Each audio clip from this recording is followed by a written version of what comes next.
नमस्कार दोस्तों, आपका मेरे channel general knowledge for exam success में स्वागत है। इन जनरल नॉलेज वीडियो से मैक्सिमम बेनिफिट लेने के लिए आपको दो काम करने हैं। पहला काम ये है कि आपको वीडियोस को अगर एक बार देखेंगे आप तो रिकॉग्निशन होगा, लेकिन एग्ज़ाम में सक्सेस के लिए हमें एग्ज़ाम में वो रिकॉल भी करना है आंसर्स को। इसीलिए यह आप इम्पॉर्टेंट है कि आप वीडियो एक बार देख लें, फिर एक हफ्ते बाद या फिर उसके कुछ दिनों बाद में 2 या 3 बार ज़रूर इन वीडियो को देखें, क्योंकि तभी हम एग्ज़ाम में सक्सेस हो पाएंगे, क्योंकि तभी रिकॉल हो पाएगा। और दूसरी चीज़ जो आपको करनी है वो ये है कि आप मेरे साथ में जब वीडियो देखें तो अगर आंसर की प्रैक्टिस खुद करते रहें एग्ज़ाम कंडीशन के हिसाब से। मतलब अगर आपको आंसर पता है तो उसका आंसर आप पॉज करके वीडियो में खुद दें, क्योंकि किसी भी एग्ज़ाम के लिए सक्सेस ये साइंटिफिकली प्रूवन है कि जितना हम टेस्ट पेपर देंगे उतना हमारी प्रैक्टिस होगी, और प्रैक्टिस से ही हम स्ट्रेस जो कंडीशन होती है एग्ज़ाम रूम में, जो लोग बोलते हैं कि स्ट्रेस की वजह से हमारा क्वेश्चन छूट गया या आते हुए हम गलत करके आ गए, वो इसीलिए होता है। इसीलिए हमेशा टेस्ट पे ज़्यादा ध्यान दीजिए। मैं हमेशा यही एम्फेसिस करूँगा कि आप इस पे टेस्ट कंडीशन में ही एग्ज़ाम दें।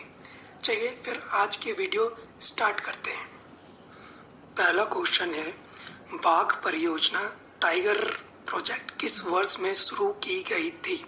इसके ऑप्शंस हैं, option A 2013 to 14, B 1983 to 84, C 1973-74 या ऑप्शन डी 1991-92।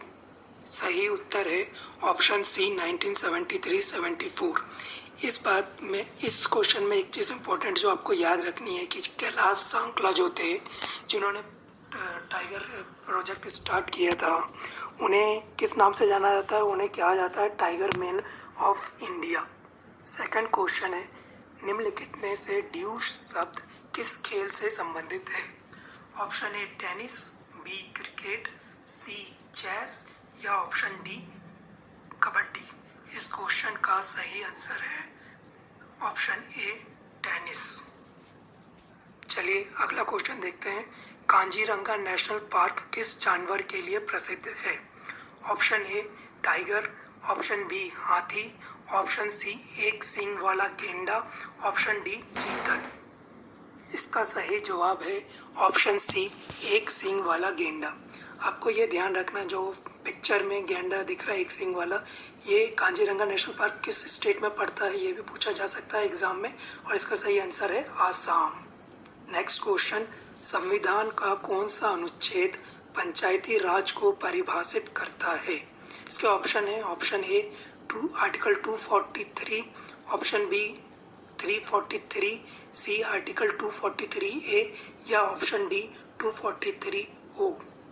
इसका सही जवाब है option A article 243। Question number 5, भोजन में किसकी उपस्थिति के लिए आयोडीन टेस्ट का उपयोग किया जाता है? ऑप्शन ए वसा fats, B starch, option C protein या ऑप्शन डी कार्बोहाइड्रेट्स। इस क्वेश्चन का सही जवाब है ऑप्शन डी कार्बोहाइड्रेट्स। इस क्वेश्चन में ध्यान रखिएगा दोस्तों कि बहुत सारे लोग स्टार्च और कार्बोहाइड्रेट में कंफ्यूज हो जाते हैं, लेकिन आपको याद रखना है अगर आयोडीन टेस्ट है तो इसका सही आंसर ऑप्शन डी ही होगा। नेक्स्ट क्वेश्चन, निम्नलिखित में से कौन सी धातु मोम या वैक्स में रखी जाती है? ऑप्शन ए लिथियम, बी चांदी, सी सोडियम, डी मैग्नीशियम। इस प्रश्न का सही जवाब है ऑप्शन ए लिथियम। अगर वही चीज़ पूछा जाता कि कौन सी धातु है जिसे केरोसिन में रखा जाता है तो वो आप सबको मालूम है, तब इसका करेक्ट आंसर होता ऑप्शन सी सोडियम। चलिए नेक्स्ट क्वेश्चन पे चलते हैं। क्वेश्चन नंबर 7 बहुत इंपॉर्टेंट है, अम्लीय वर्षा या एसिड रेन कितने पीएच वाली वर्षा को कहा जाता है? ऑप्शन ए 6 से अधिक, ऑप्शन बी 7 से अधिक, सी 5 से कम या ऑप्शन डी 6 के बराबर। इस क्वेश्चन का सही जवाब है ऑप्शन सी 5 से कम। और पीएच वैल्यू आपको मालूम है क्या होती है, और एग्जैक्ट अगर पूछा जाए तो एसिड रेन की वैल्यू 4 to 4.5 या 5 तक रहती है। और पिक्चर में जैसा आपको दिख रहा है एसिड रेन, ये भी क्वेश्चन पूछा जा सकता है किससे फॉर्म होती है, तो ये फॉर्म होती है नाइट्रोजन ऑक्साइड और सल्फर डाइऑक्साइड से। सो दोस्तों इस चीज़ को ध्यान रखिएगा कि एसिड रेन किससे फॉर्म होती है और कौन सी वर्षा को एसिड रेन कहा जाता है, मतलब कितनी pH वैल्यू वाली वर्षा को एसिड रेन कहा जाता है। चलिए क्वेश्चन नंबर 8 देखते हैं। खेलो इंडिया यूथ गेम का मुख्यालय कहाँ है, ये भी बहुत इंपॉर्टेंट क्वेश्चन है। ऑप्शन ए है Guwahati, option B New Delhi, option C Kolkata या option D Gujarat. Question number 8 का सही जवाब है ऑप्शन बी न्यू दिल्ली। दोस्तों क्वेश्चन ऐसा भी आ सकता है कि खेलो इंडिया यूथ गेम 2023 कहाँ पे हुआ था, तो ये हुआ था मध्य प्रदेश में। और सबसे ज़्यादा मेडल्स किस स्टेट ने लिया था, तो सबसे ज़्यादा मेडल्स महाराष्ट्र ने लिया था। क्वेश्चन नंबर 9, सभ्यता का पहला स्थल हड़प्पा सिविलाइजेशन की खुदाई किस वर्ष हुई थी। इसके ऑप्शन है, ऑप्शन ए 1931, बी 1926, सी 1921 या ऑप्शन डी 1923। इस क्वेश्चन का सही जवाब है ऑप्शन सी 1921। आपको एक चीज़ और ध्यान रखना चाहिए, क्वेश्चन ऐसा भी पूछा जा सकता है कि हड़प्पा सिविलाइजेशन की खोज किसके द्वारा की गई थी, तो ये याद रखिएगा हड़प्पा सिविलाइजेशन की खोज डी साहनी द्वारा 1921 में की गई थी। नेक्स्ट क्वेश्चन, निम्नलिखित में से कौन सी गैस एक प्रमुख ग्रीन हाउस गैस नहीं है, ध्यान रखिएगा नहीं है, जो जलवायु परिवर्तन का कारण बनती है। Option A methane, option B carbon monoxide, option C nitrous oxide या ऑप्शन डी कार्बन डाइऑक्साइड। दोस्तों इस क्वेश्चन का सही जवाब है ऑप्शन बी कार्बन मोनोऑक्साइड। अब ध्यान रखिएगा दोस्तों, यहाँ पे एक कंफ्यूजिंग पॉइंट है कि बहुत सारे लोगों को लगेगा कि नाइट्रस ऑक्साइड भी हो सकता है, लेकिन ध्यान रखिएगा एनवायरनमेंट में नाइट्रस ऑक्साइड प्रेजेंट है, इसलिए इसका सही जवाब है carbon monoxide. Very important question. चलिए नेक्स्ट क्वेश्चन देखते हैं। क्वेश्चन 11, वॉशिंग सोडा के एक अणु में जल के कितने अणु उपस्थित रहते हैं। इसका ऑप्शन है, ऑप्शन ए 10, बी 9, सी 18 या ऑप्शन डी 7। इसका सही जवाब है ऑप्शन ए 10। एक चीज़ और ध्यान रखिएगा कि सोडियम कार्बोनेट को वॉशिंग सोडा भी कहा जाता है, और एक एग्ज़ाम में कभी कभार ये क्वेश्चन भी पूछा जाता है कि सोडियम कार्बोनेट और सोडियम बाइकार्बोनेट में डिफरेंस मीन्स, तो ये याद रखिएगा कि केमिकल फार्मूले में डिफरेंस पूछा जाता है तो सोडियम बाइकार्बोनेट मतलब बेकिंग सोडा होता है, और बी से याद रखिएगा बेकिंग सोडा और बी से बाइकार्बोनेट। ओके, चलिए नेक्स्ट क्वेश्चन देखते हैं। क्वेश्चन 12, निम्नलिखित में से कौन भारतीय रिजर्व बैंक के पहले गवर्नर थे। Option A C D. Deshmukh, option B Osborne Smith, option C Benegal Rama Rao या ऑप्शन डी अमिताभ घोष। इसका सही जवाब है ऑप्शन बी ऑसबोर्न स्मिथ। दोस्तों याद रखिएगा एक क्वेश्चन ऐसा भी बन सकता है आरबीआई पे कि रिजर्व बैंक ऑफ इंडिया का नेशनलाइजेशन कब हुआ था, तो इसका आपको याद रखना है कि रिजर्व बैंक का नेशनलाइजेशन 1 जनवरी 1949 को हुआ था, आज़ादी के 2 साल बाद। ये भी इम्पोर्टेंट क्वेश्चन है। नेक्स्ट क्वेश्चन, प्रारंभिक ऋग्वैदिक काल में सबसे मूल्यवान संपत्ति क्या मानी जाती थी। ऑप्शन ए महिलाएं, ऑप्शन बी भूमि, ऑप्शन सी गाय या ऑप्शन डी पानी। इस क्वेश्चन का सही जवाब है ऑप्शन सी गाय। मेरे ख्याल से ये काफ़ी लोगों को पता होगा। इसमें एक क्वेश्चन ये भी बन सकता है कि ऋग्वैदिक काल है, इसका टाइम पीरियड कब से लेकर कब तक था, तो ये थोड़ा सा कंट्रोवर्शियल है, लेकिन तभी भी इसका मोस्ट ऑफ द बुक्स में 1500 से 1000 ईसा पूर्व आंसर दिया हुआ है, तो इसीलिए आप अभी के लिए यही याद रखिए ऋग्वैदिक काल 1500 से 1000 ईसा पूर्व है। नेक्स्ट क्वेश्चन, पुलित्ज़र प्राइज़ किस से संबंधित है, ये भी एक इम्पॉर्टेंट क्वेश्चन है। ऑप्शन ए पत्रकारिता, ऑप्शन बी शांति, ऑप्शन सी नागरिक उड्डयन या ऑप्शन डी पर्यावरण संरक्षण। दोस्तों इसका सही जवाब है ऑप्शन ए पत्रकारिता, जर्नलिज्म। इसमें से एक क्वेश्चन ये भी बन सकता है दोस्तों कि पुलित्ज़र पुलित्ज़र पुरस्कार किसके द्वारा स्टार्ट किया गया था और ये कब से स्टार्ट हुआ था? तो ये याद रखिएगा कि पुलित्ज़र पुरस्कार जो है वो जोसेफ पुलित्ज़र द्वारा स्टार्ट किया गया था, उनके मतलब विल के हिसाब से। और कब स्टार्ट किया गया था? ये स्टार्ट किया गया था 1917 में। ठीक है। क्वेश्चन नंबर 15, जैव उर्वरक नाइट्रोजन को किसमें परिवर्तित करते हैं?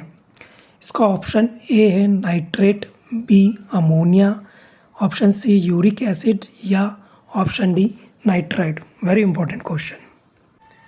इस क्वेश्चन का सही जवाब है ऑप्शन बी अमोनिया।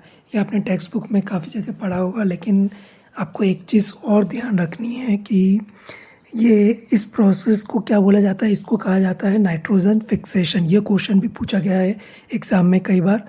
और एक चीज़ ये भी ध्यान रखिएगा कि कौन सा बैक्टीरिया रिस्पॉन्सिबल होता है नाइट्रोजन को कन्वर्ट करने के लिए अमोनिया में, वो है राइजोबियम। ठीक है। तो ये दो इस क्वेश्चन में से और एक्स्ट्रा क्वेश्चन बन गए। एक तो प्रोसेस क्या है नाइट्रोजन फिक्सेशन, एंड बैक्टीरिया का नाम क्या है? राइजोबियम। नेक्स्ट क्वेश्चन, फीफा विश्व कप 2022 की मेज़बानी किस देश द्वारा की गई थी? ये भी इम्पोर्टेंट क्वेश्चन है। ऑप्शन है Brazil, option B Qatar, C France या ऑप्शन डी अमेरिका। इस क्वेश्चन का सही जवाब है option B Qatar, Arabian country. अब ये ध्यान रखिएगा कि इसमें एक क्वेश्चन ये भी बन सकता है कि फीफा वर्ल्ड कप के फाइनल में किसने किसको हराया था। तो जो सबको मालूम है कि जो टीम जीती थी वो अर्जेंटीना थी, और उन्होंने किसको हराया था? फ्रांस को। तो कभी कभार ये क्वेश्चन घुमाने के लिए जानबूझ के ऐसा पूछा जाता है कि विनर तो ठीक है लेकिन रनर अप कौन था? तो वो फ्रांस था। और ये कहाँ पे हुआ था? 2000 ये हुआ था कतर में। चलिए नेक्स्ट क्वेश्चन देखते हैं। क्वेश्चन 17, नीलगिरी पर्वत श्रृंखला कहाँ स्थित है? Very famous question for all the exams. Option A Maharashtra, option B Tamil Nadu, C Orissa या ऑप्शन डी तेलंगाना। चलिए जल्दी से आंसर करिए। इस लड्डू क्वेश्चन का जवाब है ऑप्शन बी तमिलनाडु। इसमें से एक चीज़ याद रखिएगा, एक क्वेश्चन जो थोड़ा सा इम्पोर्टेंट है वो ये बनता है कि ये नीलगिरी रिजर्व जो है, बायोस्फीयर रिजर्व, ये जो रिजर्व है ये इंडिया का फर्स्ट बायोस्फीरिक रिजर्व था। ये कहीं पे पूछा जा सकता है, इसको नोट डाउन करके रखिएगा, ये इंपॉर्टेंट क्वेश्चन बन सकता है। चलिए आगे बढ़ते हैं। नेक्स्ट क्वेश्चन, क्वेश्चन नंबर 18 है brave hearts of Bharat. Very important question. Brave hearts of Bharat vignettes of Indian history, ये बुक के लेखक कौन है? इसका ऑप्शन ए है विक्रम संपत, ऑप्शन बी राजनाथ चौहरी, सी जे सिंह या ऑप्शन डी पवन लाल। दोस्तों इस क्वेश्चन का सही जवाब है ऑप्शन ए विक्रम संपत। इसमें एक चीज़ और ध्यान रखने वाली बात है कि विक्रम संपत जो थे वो एक इंडियन हिस्टोरियन हैं जिन्हें वीर सावरकर की बायोग्राफी के लिए भी जाना जाता है। तो ये क्वेश्चन भी बन सकता है। चलिए नेक्स्ट क्वेश्चन देखते हैं। क्वेश्चन नंबर 19, अकबर का मकबरा कहाँ पर स्थित है? यह भी सिंपल क्वेश्चन है। Option A Agra, option B Meerut, option C Prayagraj या ऑप्शन डी लखनऊ। दोस्तों क्वेश्चन नंबर 19 का सही जवाब है आगरा, ऑप्शन ए। चलिए ये इस वीडियो का लास्ट क्वेश्चन है। क्वेश्चन 20, भारत का पहला एकीकृत एक्वा पार्क निम्नलिखित में से किस राज्य में स्थापित किया गया है? Option A Manipur, option B Arunachal Pradesh, option C Meghalaya या ऑप्शन डी सिक्किम। इस क्वेश्चन का सही जवाब है ऑप्शन बी अरुणाचल प्रदेश। इसमें एक दो क्वेश्चन और बन सकते हैं कि अरुणाचल प्रदेश को आप रिमेंबर कर लीजिए कि लैंड ऑफ राइजिंग सन भी कहा जाता है। और इसका गठन कब हुआ था? तो इसका गठन हुआ था सन 1987 में। ठीक है दोस्तों, तो आज के 20 क्वेश्चन कंप्लीट हुए। अगली वीडियो लाने के लिए आपको, लेकिन इसका मैक्सिमम बेनिफिट के लिए मैंने जो चीज़ बोली थी वो याद रखिएगा कि इसको रिपीट करना है ताकि अपन को रिकॉल हो सके राइट टाइम पे। Until next video, good bye. और इसको शेयर करिए और मेरे चैनल को सब्सक्राइब करिए अगर आपको ये क्वेश्चंस पसंद आए हों। धन्यवाद।